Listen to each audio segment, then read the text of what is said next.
Before we get into the video, I just want to warn everyone that this might be one of the most negative videos I've ever made in a long time. I know it might sound ridiculous to say, after all, this is a positive channel, I make positive videos.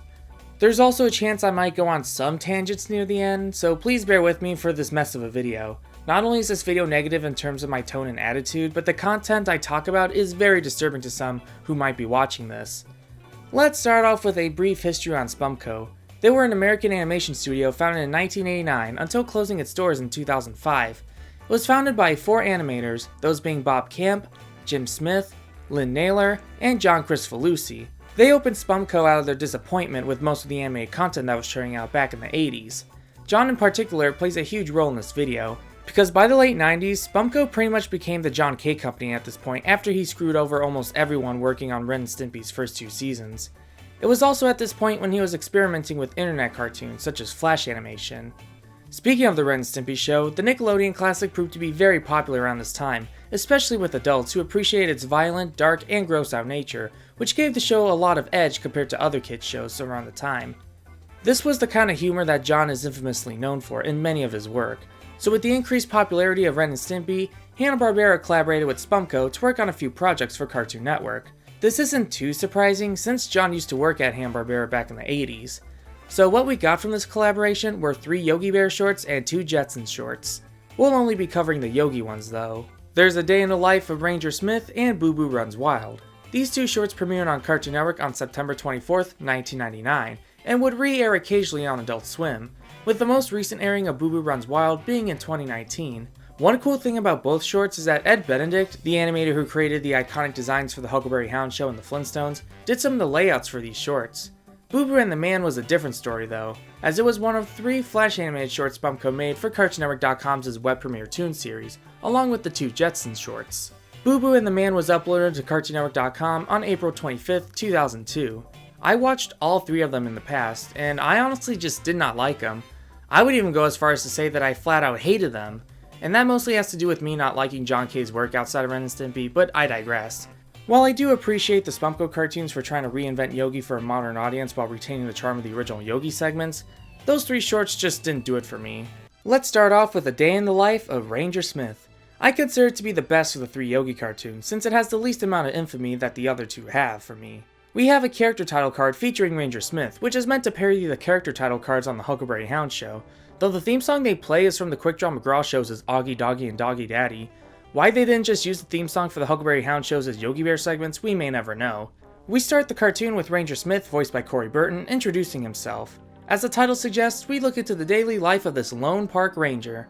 Well, I better get some grub. What do we got here? Soggy cereal, curdled milk. Great. Sometimes I just don't get it. The life of a forest ranger is glamorous. That's what they told me when I enlisted.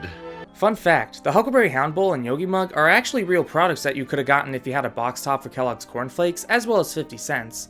Look, he's even eating what might be cornflakes, even if it's disgusting to look at. So when morning comes, Ranger Smith goes out policing the forest, with his design changing occasionally. This is actually a reference to how the Ranger's design changes occasionally in the Yogi Bear segments he's in, and some are even based on those designs. However, there are some designs shown here that are actually not Smith, such as this one and this one. Both of them come from various Rangers we see in Season 1 of the Huckleberry Hound show. Despite Ranger Smith being iconic to the classic Yogi Bear segments, he didn't actually appear in the original shorts until Season 2's Lullaby Bye Bear.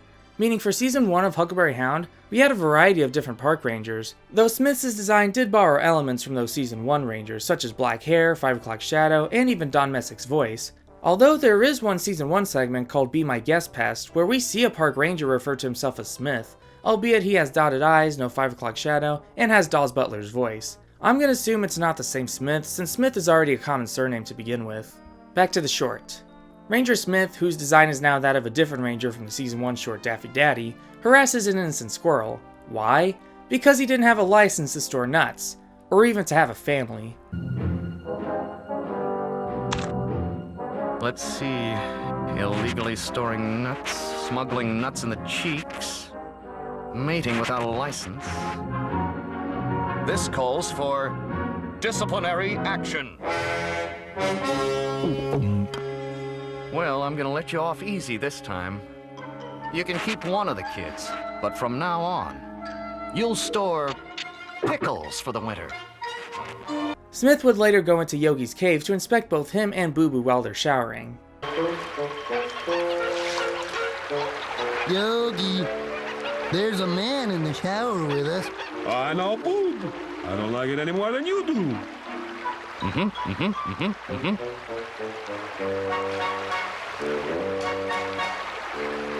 Okay. A clean bear is a shiny bear. Fun fact, not only does John K himself voice Boo Boo in these shorts, but this would also be the final time Greg Burson voices Yogi, who had been voicing the character since Dawes Butler's passing. At night, many animals are hiding in fear of the terrible Ranger Smith. It's owl feeding time. What I have to do now is not for civilian eyes.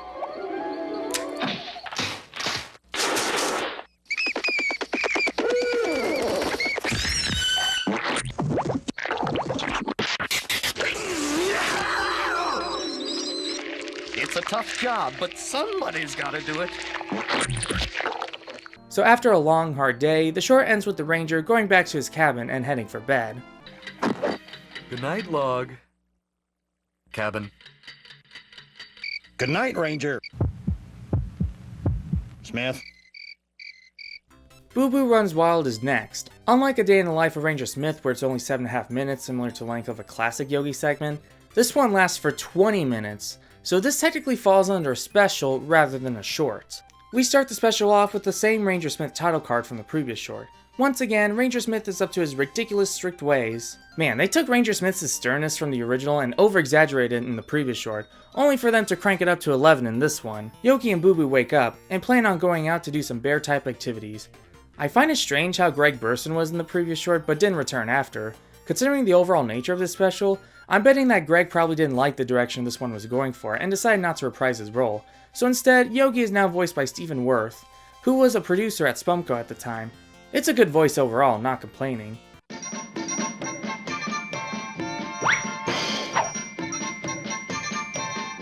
No joke, but this is literally how I walk sometimes when I'm in the best mood. Apparently, all the crazy rules were apparently an evil plot from Ranger Smith to catch Yogi misbehaving. However, it wasn't Yogi who went ballistic, it's Boo Boo, whose frustration with the rules causes him to go feral. So Boo Boo goes on a natural bear rampage, such as giving food to other bears and scratching the flesh off of anthropomorphic trees. Oh God, where next?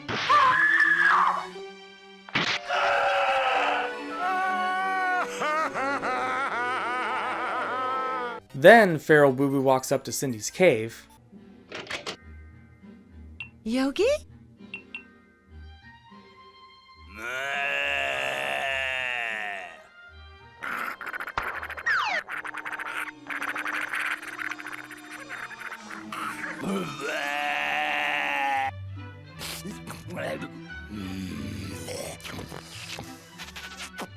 Boo-boo! Why, I've never seen this side of you before. Before watching this, I thought he was going to do something sexually terrible to her, but instead, this happens.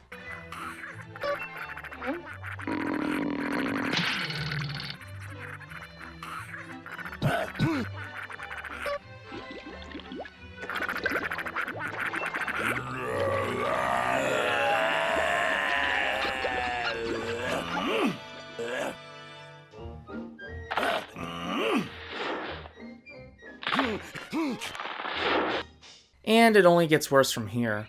I'll let this long-ass footage speak for itself. Boob?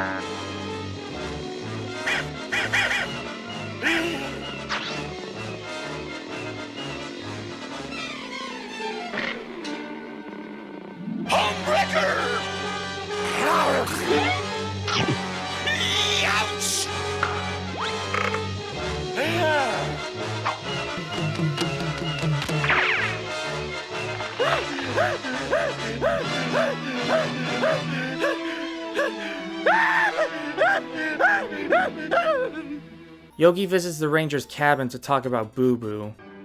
But I'm asking you to set aside our differences for the sake of the little one. You know, there was a time when I didn't think I could talk to you on an adult level.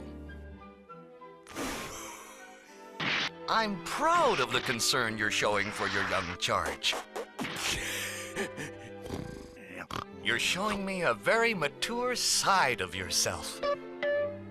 We have had our rows in the past, haven't we? But now I feel like we're pals. You're almost an equal to me, Yogi Bear. The Ranger gets a call from the chief telling him how Boo Boo is setting a bad example for the animals, and that he needs to be killed. But Yogi, being Boo Boo's buddy, refuses to have him killed, so he and Ranger duke it out.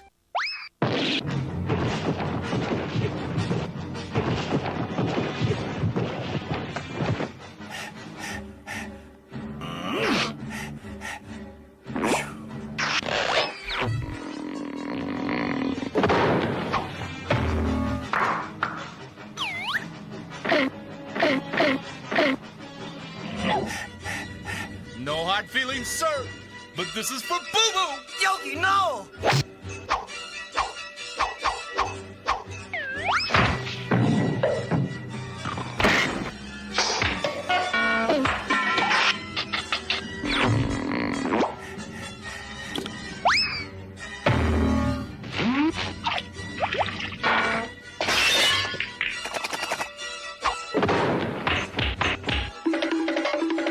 Boo Boo opens the door, and after seeing what's going on, he snaps back to normal, and the special ends with all three characters slapping each other's butts.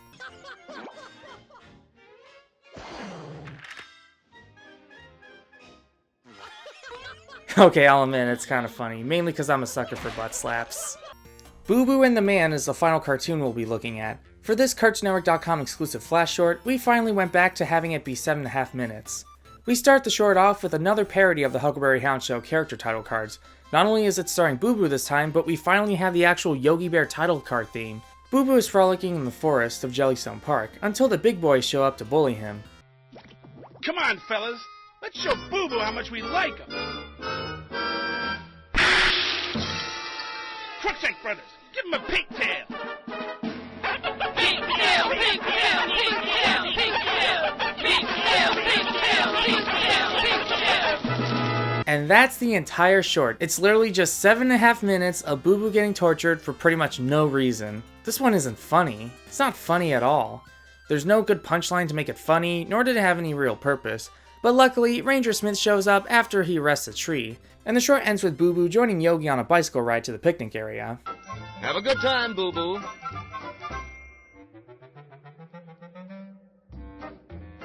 I really like that Boo Boo.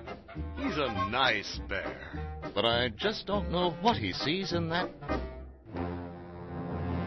man. Oh boy, here we go with my overall thoughts.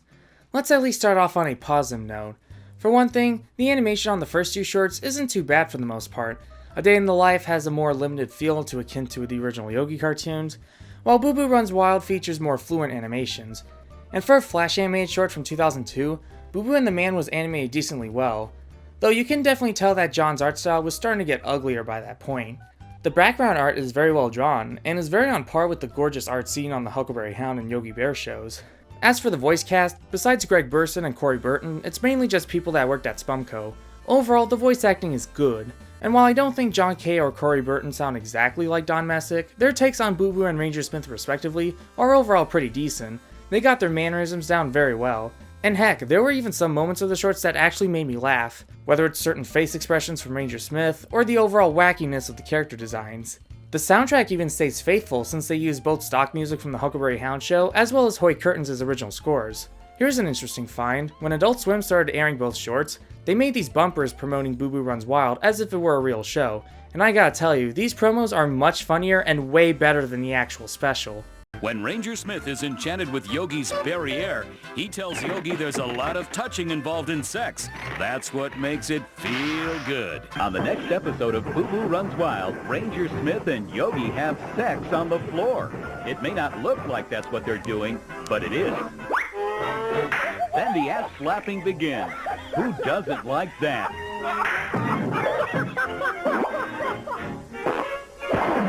It's a good old-fashioned ass-slapping party. This week on Boo Boo Runs Wild, Boo Boo and Cindy Bear have misplaced their new baby, probably at the circus. But when Ranger Smith burns his tongue on hot tea, he revengiates himself on a flopping pink honey liquor. Uh-oh, someone has stolen Yogi and Booby's private parts. What's life without private parts? Hello? It's the world premiere new season of Boo Boo Runs Wild, coming again soon to Adult Swim. However, this is pretty much it as far as praises go. There are so many things I find wrong with Spumco's Yogi shorts, and that mainly has to do with John K himself. Now, I like the Ren and Stimpy show, and so does my dad, as he grew up watching the original seasons as a teen. Ren and Stimpy had things like dark, grossed out, and adult humor, but the reason the show's style of humor worked so well was because there was still substance and subtlety that made it enjoyable to watch. Okay, maybe they weren't always subtle, but there was still substance in them. However, while nowhere near as bad as Johns' other work like Adult Party Cartoon, his Yogi cartoons are a great example of the Ren and Stimpy style humor not working. John K gets a bad reputation for having his writing and animation style being a really slow pace. Some animations drag on far longer than they really need to be. You can even tell in the footage I showed in the video. It was especially worse in Boo Boo Runs Wild due to its 20-minute length. There's a reason Ren and Stimpy only works in 11 minutes. Hell, I even made a little side project while making this video where I re-edited the special to cut down to less than 12 minutes. I know Hanna-Barbera cartoons can be pretty slow in pace even in its golden age, but the golden age shows at least had talented writers and animators, some of them who previously worked for Disney, Warner Bros, and MGM. They knew how to properly time their jokes without making them feel like a drag to watch. Even the Ren and Stimpy show had better pacing and timing. The gross out imagery that John K is also known for is poorly executed in these shorts. I don't know what it is, I just find most of the visuals uncomfortable to watch, but not in the good way. It must be how forced the shock value is, especially in its close-ups. Usually those types of jokes only work if there's either a punchline or anything that gives it a real purpose. The Jellystone episode Little Honk Honks at least did the gross close-up trope much better. It's funny because Yogi is really old, so whenever someone mentions how old he is, we get a close-up of Yogi reflecting that. It happens very quickly, so the close-up, despite being used 4 times in that episode, doesn't really overstay its welcome. So the fact that Jellystone can do Ren and Stimpy style humor better than the actual Ren and Stimpy creator himself really proves how much of a phony John K actually is, especially since despite being the creator of the show, he is absolutely not the reason why Ren and Stimpy is still revered. Far from it. Another thing that John gets a bad rep for is going way too far with adult humor. On Ren and Stimpy, the jokes they were able to get away with were much better executed since they left your imagination to do the thinking. However, if you were to give John more creative freedom like he wanted, he would often try to put things that were a bit too much, even by Ren and Stimpy standards, which is not ideal if he were working on a show made for kids. The more adult jokes like the Ranger putting his hand on Yogi's thigh, feral Boo Boo and Cindy covered in honey, and the overall creepiness of Ranger Smith just doesn't really vibe with me in the context of it being Yogi Bear. It's just not funny, it just feels forced. And speaking of Cindy and Boo Boo, I never really understood the joke about them having an affair, mainly because Yogi was never truly interested in Cindy for the most part, at least outside of the classic Yogi cartoons and maybe even Hey There's Yogi Bear. Also, am I the only one who just doesn't find affair jokes funny? I remember an episode of Harvey Birdman Attorney at Law having a brief background gag of Willem and Betty cheating on their husbands with Mighty Midor, and I didn't understand if it was supposed to be funny. Maybe it's just because I'm a single 21-year-old with no real experience in marriage, but I just don't understand why people think infidelity jokes are funny. Like, what's the joke here? The only time I ever felt an infidelity joke was actually funny was in King of the Hill. In the first couple seasons, Dale's wife Nancy secretly cheated on him for John Redcorn. The reason it's actually funny here is because Dale is oblivious to it. He's not smart enough to know what was really going on. Even his neighbors knew about it and never bothered to tell him. Also, it's been reported many times that John K was an extremely terrible guy to work with. After all, the working environment during Ren and Stimpy's first 2 seasons was said to be pretty hostile. I think what makes all this worse is that the first 2 Yogi shorts were made around the time John was sexually harassing and grooming 2 of his former employees.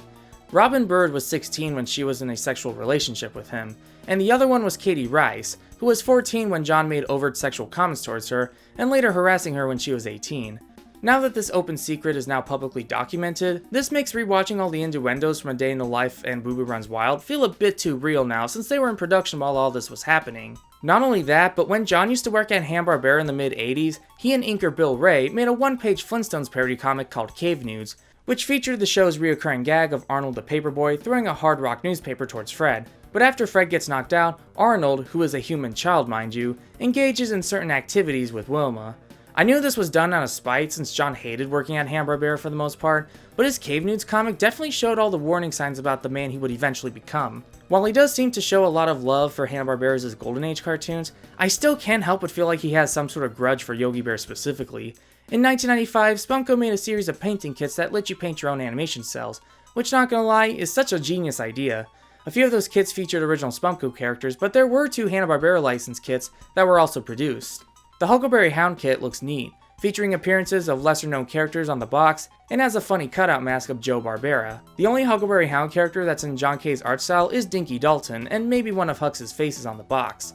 The drawings used to paint the cells are on model with Ed Benedict's designs. The Yogi Bear kit, on the other hand, almost all the artwork on the box and on the drawings used to paint the cells uses John K's designs. One drawing you could paint features Yogi upside down, with corn cobs on his ears, with one side reading I am, and the other one reading bad. And look at the read-ups for the characters. Severe disciplinarian.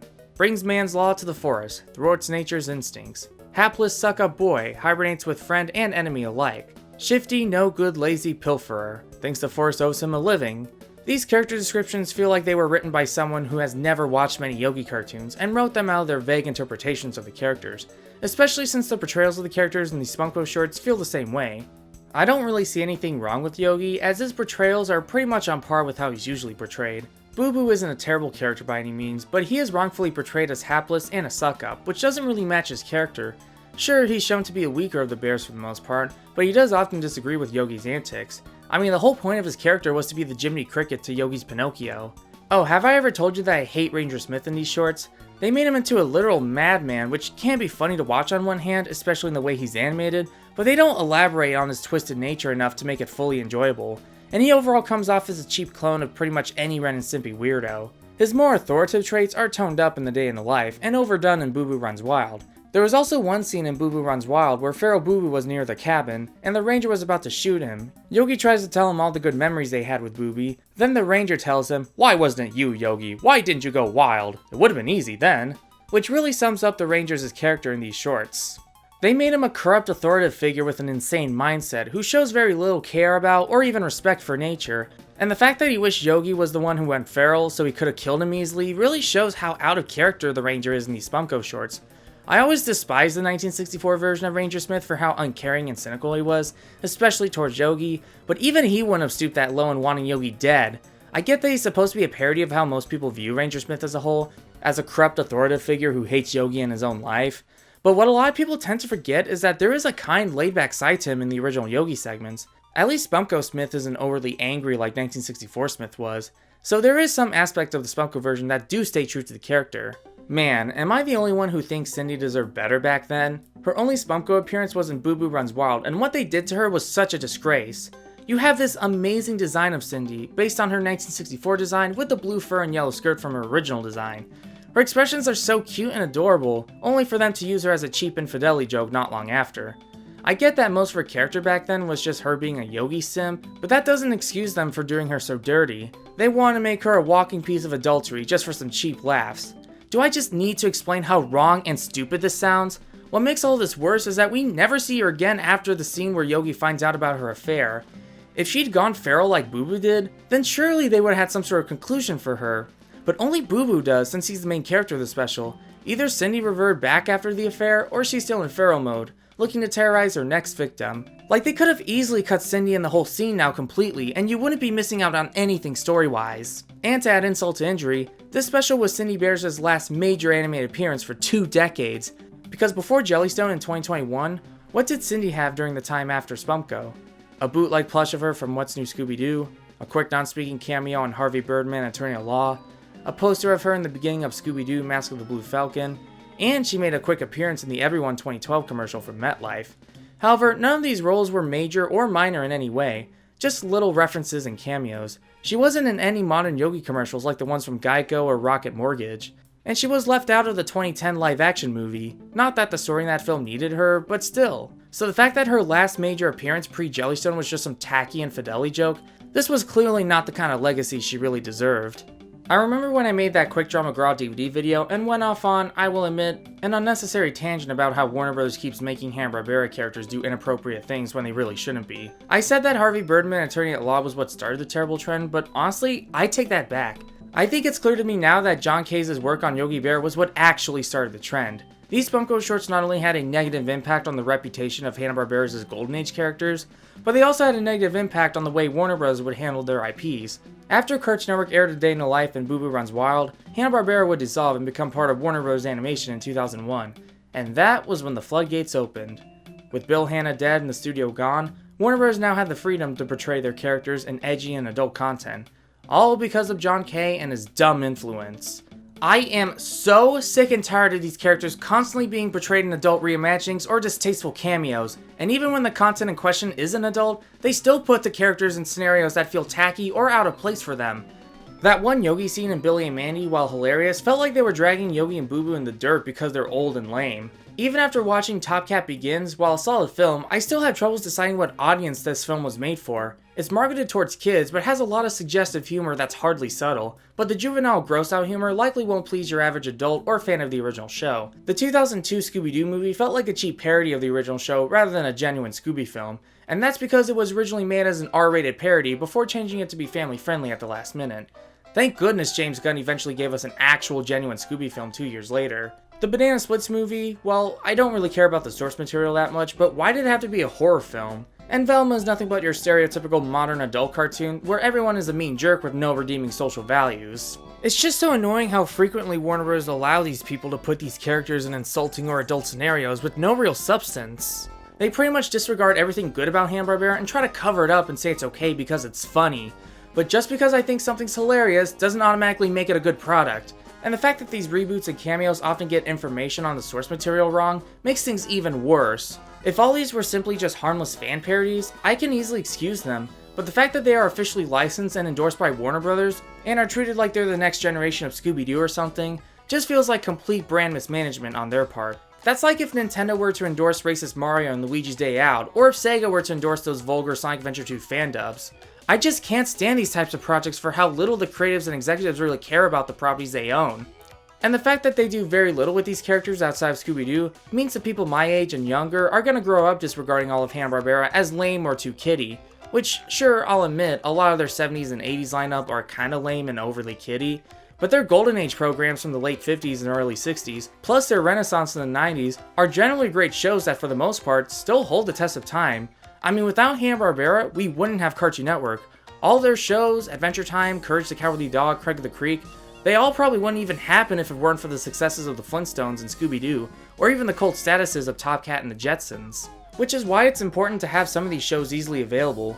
Thankfully, networks like Boomerang and MeTV Toons are doing a great job keeping these classics on the air, and companies like Warner Archive also do a fantastic job at releasing these series on DVD and Blu-ray. If Warner Bros. Would just stop trying to make these characters super edgy and adult like the Spumco shorts, or obnoxiously kid-pandering like those WWE movies, I hope there's a case we get more projects that are not only creative and have wide appeal, but also respectful to the characters and their legacy. In a nutshell, more Jellystone and less Velma. Overall, what we got out of the Spumco Hanna-Barbera partnership was just an overall disaster and a terrible idea in retrospect. Say what you will about Yo Yogi, the 2010 live-action film, or even Jellystone, but I don't think any other project featuring Yogi comes nearly close to achieving the same infamy and terror that are the Spumco cartoons. I do not recommend checking out any of Spumco's Yogi cartoons, especially Boo Boo Runs Wild. Instead, go watch Adult Swim's promo on the special, they're much funnier.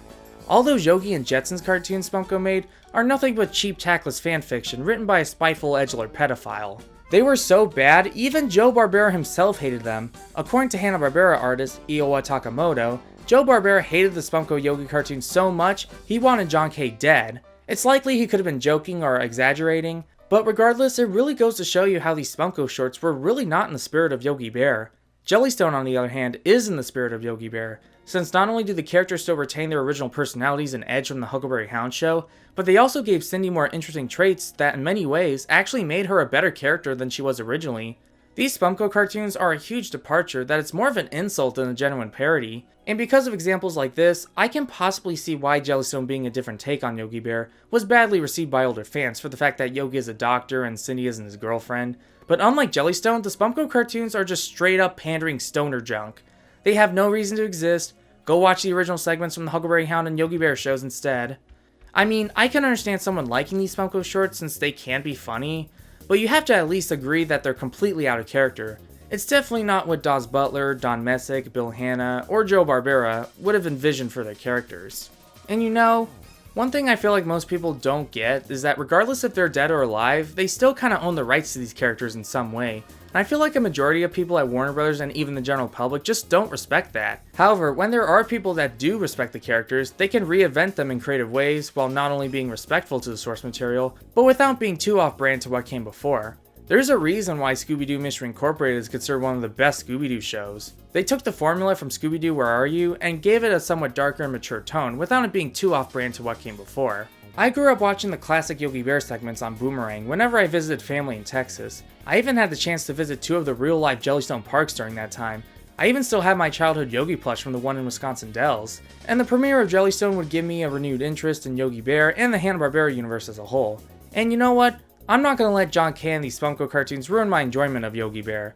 Every franchise has its duds, and it's a given. I may hate John K and his Spumco shorts, but despite this, I still love Yogi Bear. It and other Hanna-Barbera classics have helped me understand and appreciate television animation from way before my time. Not only that, but I even get to spread what I've loved with others, thanks to things like Jellystone on Max, my established love for Cartoon Network, and reading many of Yelp's blogs.